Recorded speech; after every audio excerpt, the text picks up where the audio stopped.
Good morning, everybody, and welcome to another edition of Talking Packers with Steve. I'm doing this in the morning here on Thursdays. I think this might be the new home for Talking Packers with Steve, meaning the new time slot.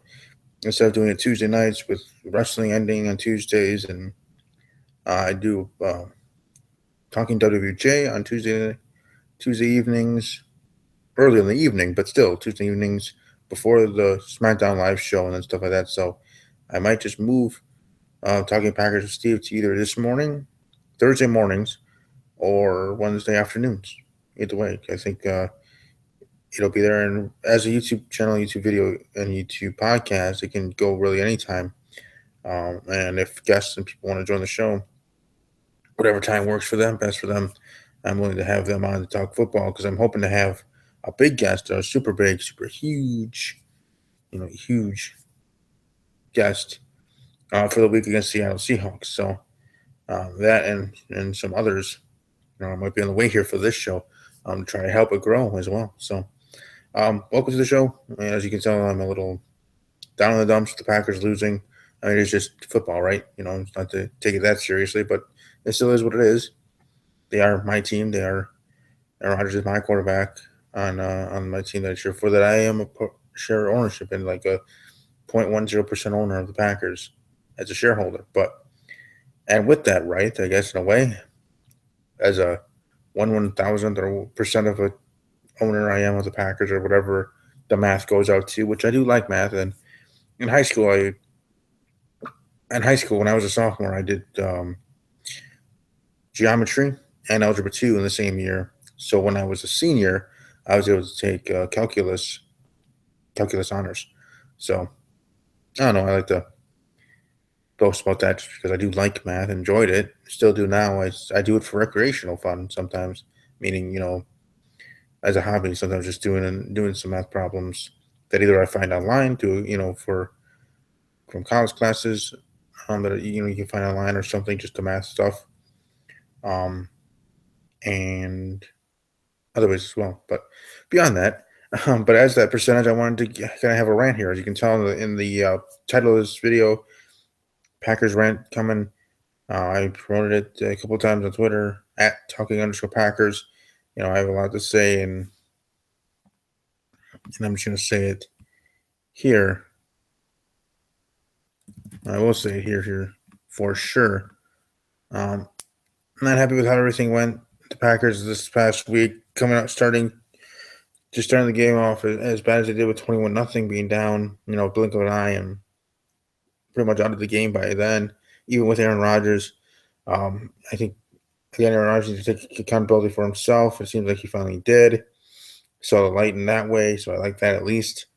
But blame to go everywhere, and just unfortunate just the way that we have parted. Because really, how do we as a Packer team really get to this point? I mean, yeah, we have injuries. Was that really a good reason? Is he saying that or is that a good excuse? Is that a good excuse to be saying this is why we're losing and all this other stuff, and that's good for us, and it's okay that we'll just say that these are the excuses, not look each other themselves in the mirror, like I was saying last week in my, I guess you can call mini rant, or rant in itself, however you want to diagnose it, but. And then I was talking about Aaron Rodgers. You better play good in Tennessee. His ass was going to be mine here in this episode. And he didn't do too great, but I think what saved him from my wrath is that the fact that he did say something in the press conference afterwards, talking about himself, and he's one to blame, not the only one to blame, but one to blame for the woes of the team. Because as much as you want to tout and say that it is the injuries and all this other stuff, you still have to play with the men that are on the field with the 53-man roster or whatever, with the team that you have that's constructed for your offense and defense as well. More injuries on offense than defense, but the ones on offense are bigger overall. Well, are bigger to your offense than in the way of the defensive players that are injured to your defense, if it makes more sense. Like losing Starks and Lacey for as long as they have, and it might be again for another couple of weeks, at least for until one of them are able to return. Aaron and the offense in general just have to step it up, and the wide receivers that now have to, I don't know, actually play, have to step up as well. Aaron Aaron Rodgers, he's overthrown passes. Receivers have dropped balls right in their freaking hands. I mean, if we got that catch in that fourth down play, well, obviously that drive continues, and you never know how the game will go, or at least it would be closer. At least we might have gotten the game at that point at some point to a one possession game. But no, that did not happen. So it's not all Aaron Rodgers, but I'll probably say 70% of it is 70 Aaron, 10 receivers, 10 coach, and 10 now the ownership, so to speak. 10 Thompson, Mike Murphy, others. So that's how I split that pie there for to make it 100% there, 70, 10, 10, 10.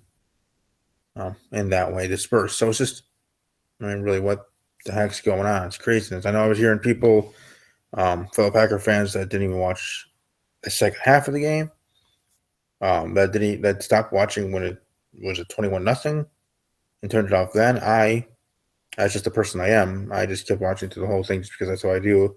Plus, I have this podcast as well, so that's another reason to do it. But even before I had this show, before I had this podcast on Blog Talk Radio, now here on YouTube, I'm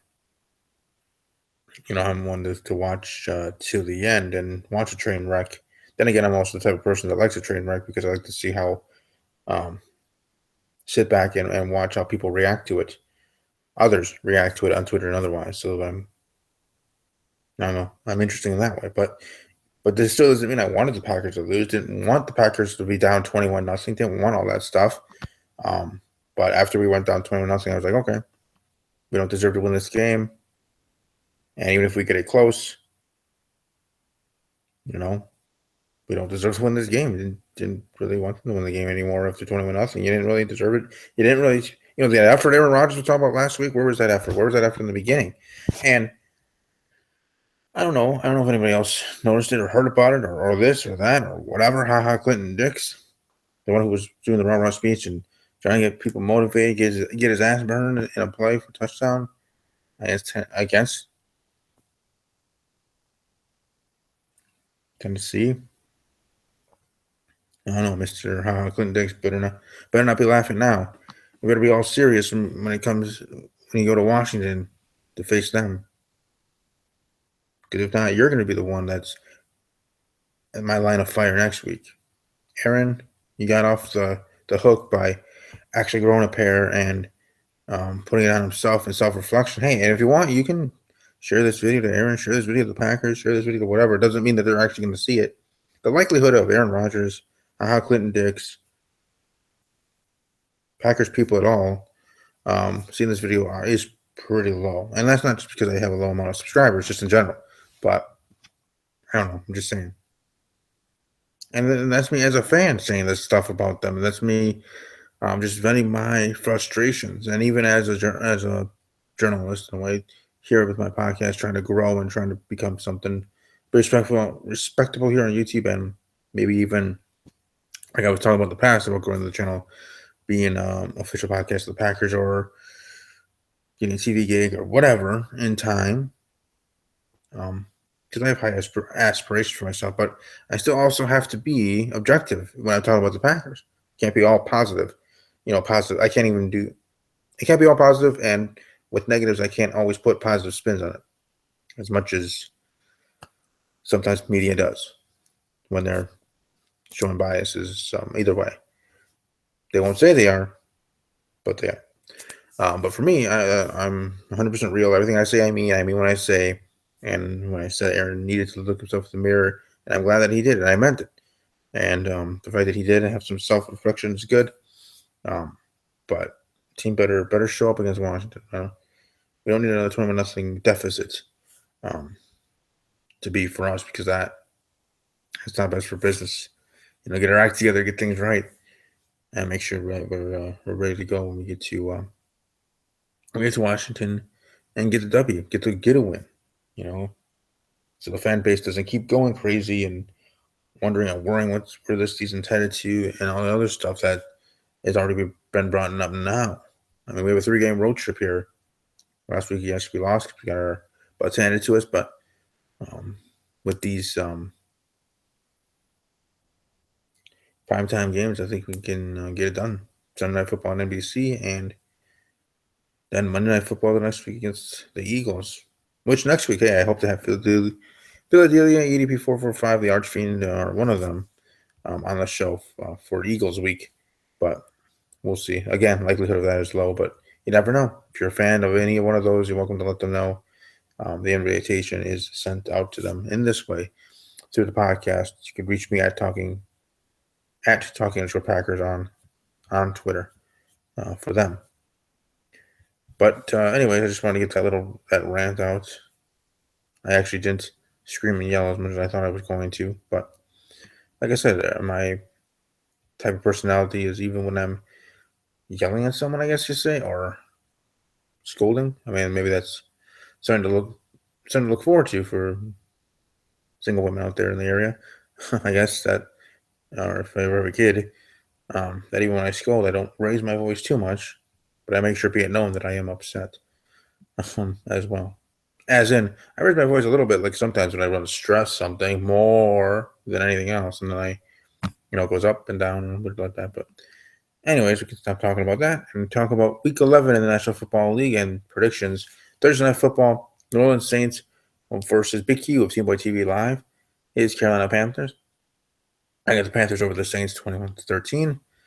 Arizona Cardinals, Minnesota Vikings. Can the real Minnesota Vikings please stand up? Because I don't know what the heck's going on in Minnesota.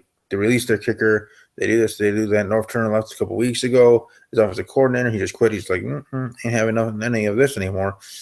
Gotta go. As in, I gotta go. Not like the Vikings said, gotta go to him. No, he said, I gotta go. Don't want to deal with this. You guys can go down with the sinking ship. Which is ironic because they're called the Minnesota Vikings. So, yeah. Anyways, I'm going to go with the Minnesota Vikings over Arizona Cardinals. Vikings over Cardinals, 42-13.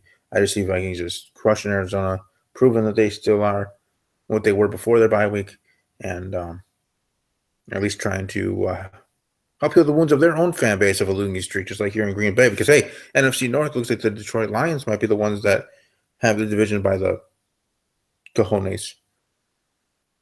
And then it could be the front runners for the division if Minnesota and Green Bay don't get their stuff together and stuff together fast.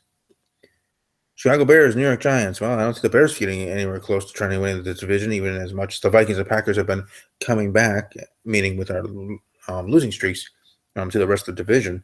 But the Bears aren't going to be one of them that's going to be moving on up. I have the Giants over the Bears 24-13. Tampa Bay Buccaneers, Lindsey Bell, Lindsey Brooks Bell, Lindsey Bell here on YouTube, at Lindsey Bell on Twitter. Tampa Bay Buccaneers against Red Hot Chiefs. Buccaneers Chiefs, this is going to be a good game. This one could have been game of the week, if not for the Monday Night Football game that is going to be in Mexico. But I got to Mexico. Or wait, I don't remember specifically where it's going to be in Mexico. But either way, the Texans Raiders, as you can see, they're my game of the week, but this one was my runner-up for game of the week because this one's going to be awesome. Best for business, definitely if you're able to watch it. Hopefully, as a noon game, hopefully it will be the game on CBS because CBS has the AFC games and Fox has the NFC games, of course. It could be an NFC game, Buccaneers NFC team. Usually when it's an NFC AFC team and a battle, it usually goes to CBS. Nope. I was actually not positively. I like Fox. So, anyways, my point being is that the Buccaneer Chief game, Buccaneers versus Kansas City Chiefs, Tampa Bay Buccaneers, Kansas City Chiefs game will be on Fox at noon. So definitely watch that because that's if anything, my noon game of the week, but not my overall game of the week for the week 11 of as you can see with the helmets behind me. So that's cool. So watching on Fox. Shout out to Lindsey Bell. I do talk to her frequently at times on Twitter. She's not going to follow back yet, but do enjoy that she does interact with me and others as well. Because I might be in the Florida area come April of next year with WrestleMania. I'll be in Orlando, Florida. So I might actually be able to meet up with her and stuff like that. So we'll see. But anyways, I got the Chiefs over the Buccaneers in this game. But I have it a close game, like a 13-10 game. Both defenses being stout and just being a game like that. Kind of like the Jets-Rams game this week was 9-6, but for the opposite reason than the reason why that one was what it was, if you know what I'm saying. And I think you do. If you're an NFL fan, you know exactly what I mean. And most NFL fans out there, or we'll say 96% of NFL fans out there, are smart cookies. They know what they're talking about as well. Just as much, or if not more than I do. Just because, again, I'm giving my opinions on anything and everything. Jaguars against the Lions. We're going to go with the Jaguars over the Detroit Lions, getting one of those quote-unquote surprise victories. Jacksonville doesn't need to get starting on a winning streak if they want to make the playoffs and make me look good. I guess it's all about me, I guess. But seriously, I do have the Jaguars getting the win here in Detroit. As much as I was talking about Detroit, trying to take the division by the Conings in the NFC North, I have Jacksonville getting the win over Detroit 24-20 in that game. Dolphins-Rams, I have the Rams over the Dolphins 24-13. Jared Goff, rookie, starting for the first time. Instead of it being a train wreck, I see it being a success for him for his first week as a starter in the National Football League as a rookie for the Los Angeles Rams. EDP, Philadelphia, and others, and the Eagles face Northcam and the Seattle Seahawks, his team, the Seattle Seahawks. I have the Seahawks beating the Philadelphia Eagles 24-20 in that game, close game right there. Bills against the Bengals. Sorry about that. Bills against the Bengals. The Bengals over the Buffalo Bills there in that game. Buffalo Bills versus the Cincinnati Bengals. I got the Bengals over the Bills, 35-28. Steelers against the Browns. Steelers over the Browns, 13-3. Ravens against the Cowboys. As much as I would want to see the Cowboys to start losing and having a whatever game, I do see Dallas keep going strong, even against JB of Team Boy TV, his Baltimore Ravens. Sorry, man. Cowboys over the Ravens, 35-13. Colts over the Tennessee Titans. Stephen A. of Talking WJ at Stephen A. 1181. Follow him on Twitter. I have his Colts over the Titans. Even after a big win for the Titans over the Packers, I have the Colts getting the win, 24-17. Patriots the 49ers. This one ain't going to be close. Ain't going to be close. Ain't going to be pretty. 45-10. Patriots over the 49ers. Monday Night Football on ESPN in Mexico. But the Raiders are technically the home team as it works on their schedule. I have the Raiders, the Oakland Raiders, Raiders Central, and at Raiders_1995 on Twitter. Against the Houston Texans, beautiful cheerleaders over there that do follow me on Twitter. And otherwise, on Instagram, I have the Raiders over the Houston Texans, 24-20. So those are my predictions for Week 11, and hope you guys enjoyed that. And I hope you guys have a great rest of your week tonight. Steve's going to sing Rambo, my Survivor Series predictions. It's gonna be lit. It's gonna be awesome. Me and the cast of many will be there. Will it be a full house? You have to wait and see. I'm hoping to be. As of right now, it's actually pretty close. So tune in to find out if we actually do have a full house for Survivor Series prediction show. Just as much as I would love to have a full house for a show here on the NFL podcast. On my channel. So have a great rest of your day. I'll be here tonight. And definitely come back for that episode. It'd be awesome. Welcome to share, subscribe, like, and all that other great stuff. Comment if you wish to as well. And as always, take care.